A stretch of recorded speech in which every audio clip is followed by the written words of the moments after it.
Aim study സെന്ററിന്റെ പുതിയൊരു ക്ലാസ്സിലേക്ക് എല്ലാവർക്കും സ്വാഗതം. നമ്മളിപ്പോൾ പല മാധ്യമങ്ങളിലൂടെ അറിയുന്ന ഒരു വാർത്തയാണ് ഈ LPUP എക്സാം അധ്യാപക തസ്തികകൾക്കുള്ള എക്സാമുകളിൽ യോഗ്യതയിൽ ഡിഗ്രി നിർബന്ധമാക്കുന്നു, അതുപോലെ തന്നെ വിവരണാത്മകമായിട്ടുള്ള പരീക്ഷകൾ നടപ്പിലാക്കും എന്നുള്ളതൊക്കെ. അപ്പോൾ ഇതുമായി ബന്ധപ്പെട്ടിട്ടുള്ള ഡീറ്റെയിൽ ആയിട്ടുള്ള ഒരു വീഡിയോ ആണ് നമ്മൾ ഇന്ന് ചെയ്യുന്നത് കേട്ടോ. അപ്പോൾ നമുക്ക് വീഡിയോയിലോട്ട് കിടക്കാം. അതായത് ഈ LPUP എക്സാം ഇതുവരെ LPSA എന്ന് പറയുന്ന ഒരു എക്സാം എഴുതണമെങ്കിൽ നമ്മുടെ യോഗ്യത എന്ന് പറയുന്നത് എന്താണ്? കാറ്റഗറി 1, അതുപോലെ തന്നെ DED, DLED, TTC ഇതിലെ ഏതെങ്കിലും ഒരെണ്ണം നമ്മൾ ക്വാളിഫൈ ചെയ്യുക എന്നുള്ളതാണ് അല്ലേ. അതുപോലെ തന്നെ UPSC എഴുതുന്നതിനുള്ള യോഗ്യത എന്ന് പറയുന്നത് ഈ കാറ്റഗറി 1 ഉള്ളവർക്ക് TTC ഉണ്ടെങ്കിൽ അല്ലെങ്കിൽ DLED ഏതാണ് അതുണ്ടെങ്കിൽ നമുക്ക് UPയും അപ്ലൈ ചെയ്യാം. അതുപോലെ BEd പഠിച്ചിട്ടുള്ള ആളുകൾക്ക് BEd പ്ലസ് കാറ്റഗറി 2 ഉണ്ടെങ്കിൽ നമുക്ക് എന്ത് അപ്ലൈ ചെയ്യാം? ഈ UPSA അപ്ലൈ ചെയ്യാനായിട്ട് സാധിക്കും. അപ്പം നമുക്ക് യോഗ്യത എന്താണ് എന്നുള്ളതൊക്കെ നമുക്കറിയാം അല്ലേ. എന്നാൽ വരാനിരിക്കുന്ന LPUP എക്സാമുകളിൽ ഈ ഒരു മാറ്റത്തെ ഉൾക്കൊണ്ടുകൊണ്ടായിരിക്കുമോ ആ ഒരു പരീക്ഷ? അതായത് ഇപ്പോൾ പറഞ്ഞിട്ടുള്ള പല മാധ്യമങ്ങളിലൂടെ നമ്മൾ അറിയുന്ന ഒരു ന്യൂസാണ് അല്ലേ. ഇവിടെ തന്നെ ഒരു പേപ്പർ കട്ടിങ് കൊടുത്തിട്ടുണ്ട്. ഇത് എവിടെ കൊടുത്തിട്ടുണ്ട്? LP ഉൾപ്പെടെയുള്ള എല്ലാ അധ്യാപക തസ്തികയിലും ബിരുദം യോഗ്യതയായി വരുന്ന ഗസറ്റഡ് തസ്തികയിലും വിവരണാത്മക പരീക്ഷ ഉടൻ നടപ്പിലാക്കുമെന്ന് PSC ചെയർമാൻ അറിയിച്ചു. അതുപോലെ തന്നെ വേറെ പല മാധ്യമങ്ങളിലും നമ്മൾ അറിയുന്നുണ്ട് അല്ലേ. അത് ഇവിടെ കൊടുത്തിട്ടുണ്ട്, അധ്യാപക തസ്തികകളിൽ അപേക്ഷിക്കുന്നവർക്ക് അതായത് പഠിപ്പിക്കാനുള്ള ആ ഒരു യോഗ്യത, പഠിപ്പിക്കുന്നതിനുള്ള കഴിവുണ്ട് എന്ന് തെളിയിപ്പിക്കുന്ന രീതിയിലായിരിക്കും വിവരണാത്മക പരീക്ഷ എന്നുള്ള തരത്തിലൊക്കെ കുറേ ന്യൂസുകൾ നമ്മൾ കാണുന്നുണ്ട് അല്ലേ.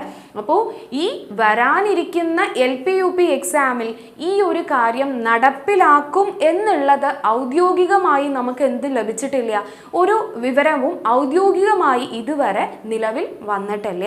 അപ്പോൾ LPUP എക്സാമിൽ ബിരുദം വേണം എന്നുള്ളത് നിർബന്ധമാക്കിയിട്ടുള്ള നോട്ടിഫിക്കേഷനോ അല്ലെങ്കിൽ അങ്ങനെയുള്ള കാര്യങ്ങളൊന്നും തന്നെ നിലവിൽ വന്നിട്ടില്ല. അപ്പോൾ ഇങ്ങനെയുള്ള കാര്യങ്ങൾ, അതായത് പുതിയ education system, new education system വരുന്നതോടുകൂടി എക്സാമുകളിൽ, അതായത് ഡിഗ്രി നിർബന്ധമാക്കുന്നതൊക്കെ ഈ ഒരു ന്യൂ എഡ്യൂക്കേഷൻ സിസ്റ്റത്തിന്റെ ഭാഗമായിട്ടാണ് അല്ലേ. അധ്യാപക തസ്തികകളിലുള്ള LP ഉൾപ്പെടെയുള്ള എല്ലാ അധ്യാപക തസ്തികകളിലും ബിരുദം നിർബന്ധമാക്കണം എന്നുള്ളതൊക്കെ ന്യൂ എഡ്യൂക്കേഷൻ സിസ്റ്റത്തിന്റെ ഭാഗമായിട്ട് വരുന്ന ഒരു കാര്യമാണ്, ഒരു ഇംപ്ലിമെന്റേഷൻ ആണ്.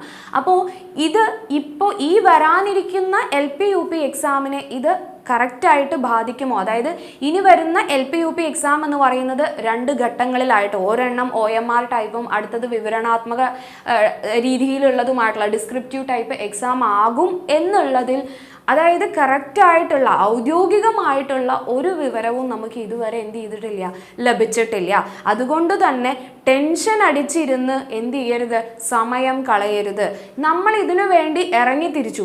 LPSA UPSA എന്ന് പറയുന്ന ഒരു എക്സാമിന് വേണ്ടി നമ്മൾ എന്ത് ചെയ്തു, ഇറങ്ങി തിരിച്ചിട്ടുണ്ട്. നമ്മൾ പഠിക്കാൻ തയ്യാറായി ഇപ്പോൾ പഠിച്ചുകൊണ്ടിരിക്കുകയാണ് അല്ലേ. അപ്പോൾ ഈ ഒരു മൈൻഡിൽ നമ്മൾ നിൽക്കുമ്പോൾ ഇങ്ങനെ കുറേ ന്യൂസസ് കേൾക്കുന്ന സമയത്ത് നമുക്ക് ടെൻഷൻസ് ഉണ്ടാവും. ഇനി അഥവാ ബിരുദമില്ലാത്ത ആളുകളാണെങ്കിൽ പറ്റുന്ന ആളുകളൊക്കെ എന്ത് ചെയ്യുക, ആ ഒരു ക്വാളിഫിക്കേഷൻ ഉടൻ തന്നെ നേടിയെടുക്കാനായിട്ട്, അതായത് ജോയിൻ ചെയ്യുക. കാരണം ഈ ഒരു LPUPക്ക് അത് വരുമോ എന്നുള്ളതിൽ നമുക്ക് യാതൊരു, അതായത് കറക്റ്റായിട്ട് ഔദ്യോഗികമായിട്ട് നിലവിൽ ഇതൊന്നും വന്നിട്ടില്ല. പക്ഷേ 2030 കൂടിയിട്ടാണ് ആ ഒരു ന്യൂ എഡ്യൂക്കേഷൻ സിസ്റ്റം ഇംപ്ലിമെൻറ്റ് ചെയ്യുക. ആ ഒരു സമയത്തിനുള്ളിൽ ചിലപ്പോൾ ഇതൊക്കെ ആവശ്യമായിട്ട് വരും. അതുകൊണ്ട് തന്നെ ഈ ഡിഗ്രി ഇല്ലാത്തവർ ഡിഗ്രി എഴുതിയെടുക്കാനായിട്ട് ശ്രമിക്കുക. അതുപോലെ തന്നെ നമ്മൾ ഇതിനു വേണ്ടി ഇറങ്ങി തിരിച്ചിട്ടുണ്ടെങ്കിൽ, ഈവൻ ഇതൊരു OMR എക്സാം ആണെങ്കിലും അല്ലെങ്കിൽ ഒരു ഡിസ്ക്രിപ്റ്റീവ് ടൈപ്പ് എക്സാം ആണെങ്കിലും നമ്മൾ എന്ത് ചെയ്യണം, ഇത് അറ്റൻഡ് ചെയ്യുക തന്നെ വേണം അല്ലേ. അപ്പോൾ നമ്മളുടെ മുന്നിൽ ഒരു വ്യക്തമായിട്ടുള്ള സിലബസ് ഉണ്ട് ഇപ്പോൾ, അതായത് പുതിയൊരു സിലബസും അവർ ഇറക്കിയിട്ടില്ല. അഥവാ വിവരണാത്മകമായിട്ടുള്ള എക്സാം ആക്കുകയാണെങ്കിൽ അതിൻ്റേതായിട്ടുള്ള സെപ്പറേറ്റ് ആയിട്ടുള്ള വേറെ സിലബസ് ഒന്നും തന്നെ നമുക്ക് ഇറക്കിയിട്ടുമില്ല. നമ്മളുടെ മുന്നിൽ ഒരു സിലബസ് ഉണ്ട്. ആ സിലബസ് വെച്ചിട്ട് തന്നെ നമ്മൾ എന്ത് ചെയ്യുക, മുന്നോട്ട് പോവുക. നമുക്ക് വ്യക്തമായിട്ടുള്ളതും ശക്തവുമായിട്ടുള്ള ഒരു അടിത്തറ, നല്ല സ്ട്രോങ് ആയിട്ടുള്ള ഒരു ബേസ് നമുക്കുണ്ടെങ്കിൽ നോട്ടിഫിക്കേഷൻ ഇറങ്ങുന്നതിന് മുമ്പ് തന്നെ നമ്മുടെ സിലബസ് സിലബസിലുള്ള മാക്സിമം കാര്യങ്ങൾ നമ്മൾ പഠിച്ചെടുക്കുക. അപ്പോൾ ഈ ഒരു ടോപ്പിക്ക് പഠിക്കുമ്പോൾ തന്നെ നമുക്ക് എങ്ങനെയാണ് അത് പ്രിപ്പയർ ചെയ്യേണ്ടത് എന്നുള്ളത് ഞാൻ ഡീറ്റെയിൽ ആയിട്ട് നിങ്ങൾക്ക് അടുത്തൊരു വീഡിയോയിൽ പറഞ്ഞു തരാം കേട്ടോ. അപ്പോൾ ഓരോ മാറ്റങ്ങൾ വരാം, പക്ഷെ അത് ഉടൻ തന്നെ നടപ്പിലാവും എന്നുള്ള രീതിയിൽ നിങ്ങൾ ഇപ്പം തന്നെ ചിന്തിച്ച് ടെൻഷൻ അടിച്ചിരുന്ന് പഠിക്കാതിരിക്കരുത് കേട്ടോ. അപ്പോൾ എല്ലാവരും നന്നായി തന്നെ പഠിക്കുക. LPUP എക്സാമിന് വേണ്ടിയിട്ടും അതുപോലെ തന്നെ KTET എക്സാമിന് വേണ്ടിയിട്ടും നമ്മുടെ എയിം സ്റ്റഡി സെൻറ്ററിൽ പുതിയ ബാച്ചുകൾ ആരംഭിച്ചിട്ടുണ്ട്. കോഴ്സിൻ്റെ ഭാഗമായിട്ട് ലഭിക്കുന്ന, അതായത് മാറ്റത്തിനനുസരിച്ചിട്ടുള്ള എല്ലാ ക്ലാസ്സുകളും മാറുന്ന എക്സാമിൻ്റെ ആ മാറ്റങ്ങൾ ഉൾക്കൊണ്ട് തന്നെ നിങ്ങളെ എയിം സ്റ്റഡി സെൻറ്ററിൽ നിന്നുള്ള കോഴ്സുകളിലൂടെ നിങ്ങൾക്ക് കാര്യങ്ങൾ എത്തിച്ചു തരുന്നതായിരിക്കും കേട്ടോ. അപ്പോൾ എയിം സ്റ്റഡി സെൻറ്ററിൽ നിങ്ങൾക്ക് ലഭിക്കുന്നത്, കോഴ്സിൻ്റെ ഭാഗമായിട്ട് ലഭിക്കുന്നത് റെക്കോർഡഡ് ആയിട്ടുള്ള വീഡിയോ ക്ലാസ്സുകൾ, നിങ്ങളുടെ സമയത്തിനനുസരിച്ച് കാണാൻ സാധിക്കുന്ന റെക്കോർഡഡ് വീഡിയോ ക്ലാസ്സുകൾ, അതുപോലെ തന്നെ ഡൗൺലോഡ് ചെയ്ത് പഠിക്കാവുന്ന തരത്തിലുള്ള PDF മെറ്റീരിയൽസ്, നിരവധി മോക്ക് ടെസ്റ്റുകൾ, മോഡൽ എക്സാമുകൾ, റിവിഷൻ ടെസ്റ്റുകൾ, ഇങ്ങനെ നിരവധി എക്സാമുകൾ നിങ്ങൾക്ക് ഈ ഒരു കോഴ്സിൻ്റെ ഭാഗമായിട്ട് ലഭിക്കും. അതുപോലെ തന്നെ ഒരുപാട് നിങ്ങളുടെ ഏത് തരത്തിലുള്ള സംശയങ്ങളും സാധൂകരിക്കുന്ന തരത്തിലുള്ള ഒരു പ്രത്യേക പ്ലാറ്റ്ഫോം, ഒരു മെൻറ്ററിൻ്റെ സഹായം ഒക്കെ നിങ്ങൾക്ക് ഈ ഒരു കോഴ്സിൻ്റെ ഭാഗമായിട്ട് ലഭിക്കുന്നതായിരിക്കും കേട്ടോ. അപ്പോൾ KTETൻ്റെ പുതിയ ക്രാഷ് കോഴ്സ് ബാച്ച് ഇന്ന് തുടങ്ങുകയാണ് നമ്മൾ.